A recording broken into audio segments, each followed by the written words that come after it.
Good evening. My name is Joshua Jackson. And I'm going to give you a briefing on delegation. What is delegation? How is it defined? What things can be delegated effectively? How can delegation be used to leadership's benefit?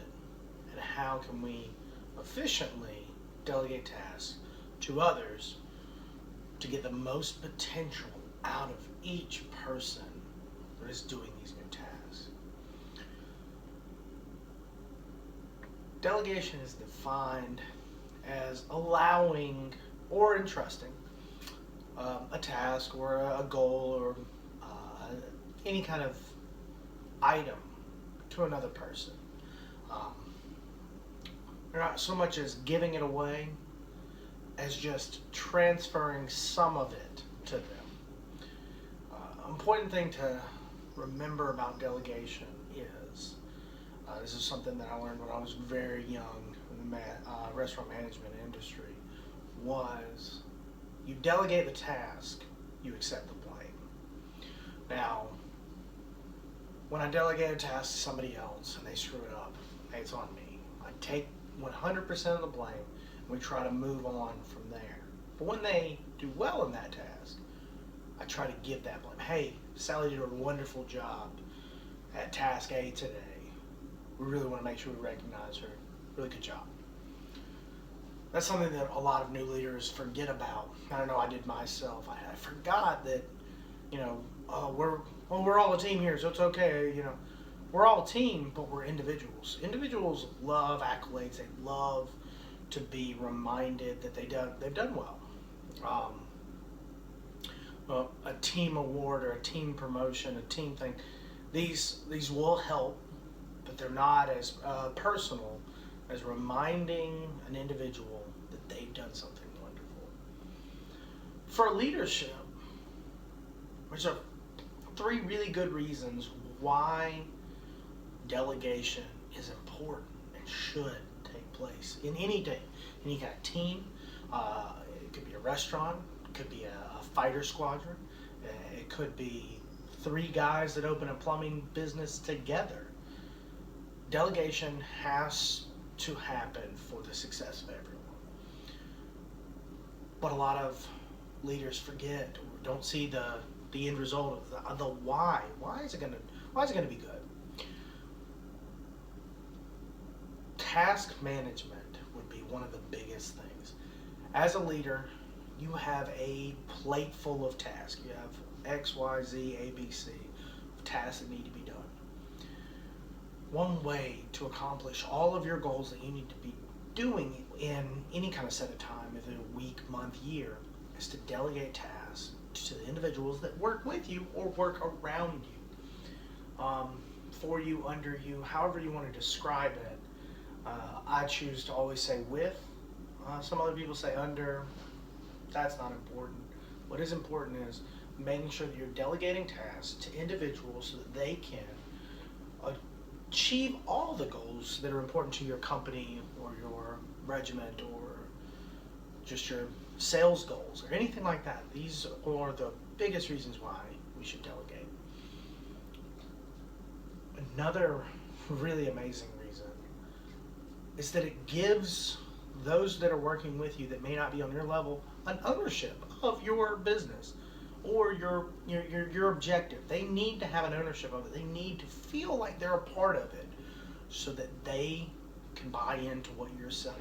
If you're not selling anything, they as a person need to be a part of what you're doing and want to make sure that it succeeds just the same as you are.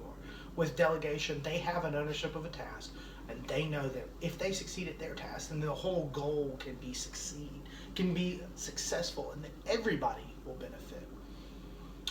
Third is never, ever forget how important it is to train the future leaders of your company, of your squadron, of anything. You've got to be able to train others to take over. I know when I was a young restaurant manager, there was a lot of guys that never wanted to train people how to do a certain task because they felt like they would lose it. I know I had a manager that never wanted to show anybody how to do payroll. He did, I do payroll, it's fine. No, you don't need to learn how to do that. And ultimately, it was his downfall because nobody else knew how to do it. The other managers and owners on top of him were like, hey, why is he doing? Is he doing something wrong? Is he doing something shady? It was a real issue. Always be able to be training, be showing your team that you trust them, that you want them to succeed, and that you want them to move up. And one way you can do that is with delegation. Hey, Sally, I got this job for you. I'm going to show you how to do it. I want you to do it. We're looking for managers, and I want to see who's the best capable. You don't have to tell them that that's what you're doing, but that's the ultimate goal. Is you want to show people how to do tasks that you yourself do in order to find the best leadership candidates for the later. Because you should always be trying to find that next person that can take over your job.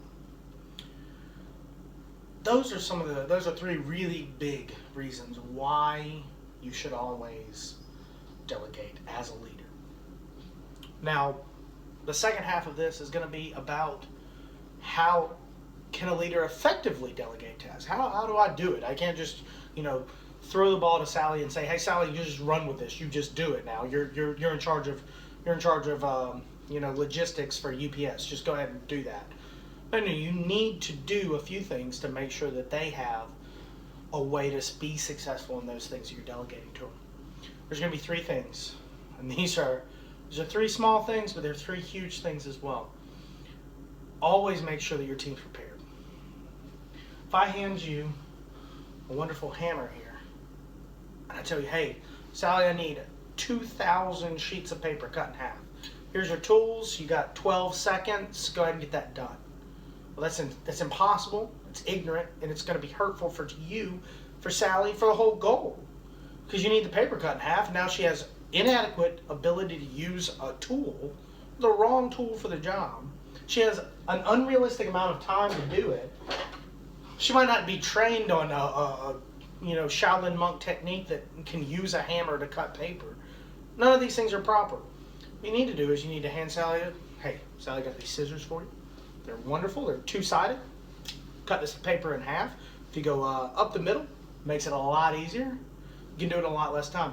I'm going to give you 30 minutes to do it. If you can get it done any quicker than that, that'd be amazing.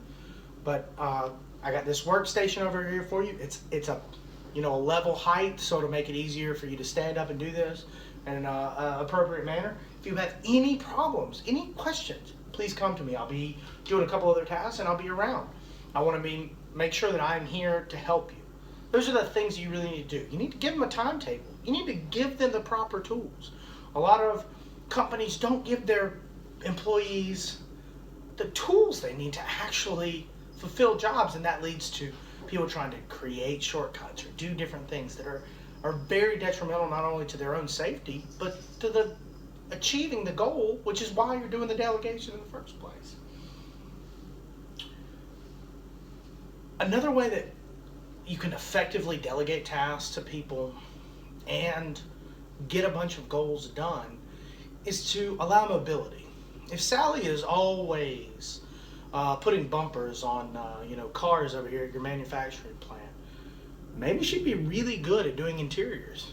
Let's try and move her around. Moving people around allows them to not get stagnant, to have a sense of ownership in their job, and they feel like they're doing more than just staying in one place and never going anywhere.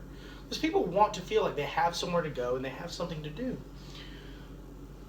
And like I said earlier, when somebody does something amazing, always give them the credit for it. Always. It gives you a sense of accomplishment as a person when you get credit for something you've done well.